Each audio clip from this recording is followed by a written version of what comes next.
மஹிந்த சமரசிங்கன்னு பார்ப்பீங்கன்னு சொன்னா, இப்ப இந்த கடந்த தேர்தலில் பெரிதாக பேசப்பட்ட ஒரு விடயம் தான் இந்த 76 வருடத்து கேர்ஸ் என்றது சாபம் என்ற மாதிரி.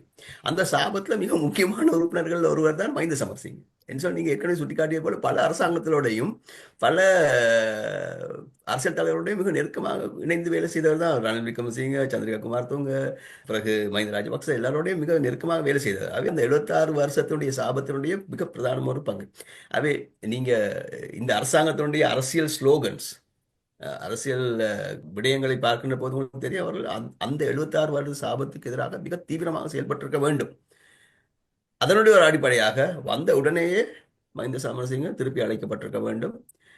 ஜேவிபியினுடைய கொள்கைகளை முன்னெடுத்து செல்லக்கூடிய ஒருவர் உலகத்தில் இருக்க மிக பிரதானமான நாடு ஒன்றினுடைய தூதுவராக நியமிக்கப்பட்டிருக்க வேண்டும். அந்த அந்த செயல்முறை இடம்பெறவில்லை. ஏனெனில் நான் நினைக்கின்ற இந்த அரசாங்கத்துக்கு இருக்கின்ற மிக முக்கியமான பலவீனங்கள்ல ஒரு பலவீனம் இந்த அரசியல் அனுபவம் இன்மை. அவர்களுக்கு இது தொடர்பாக சிந்திப்பதற்குரிய சந்தர்ப்பமும் இயலுமையும் பெருசாக இருக்கின்றது என்று நான் நினைக்கல. இதை யாராவது சுட்டி காட்டினா சில வேளை அவர்கள் அது தொடர்பான நடவடிக்கைகளை மேற்கொள்ளலாம் என்று நான் நினைக்கின்றேன்.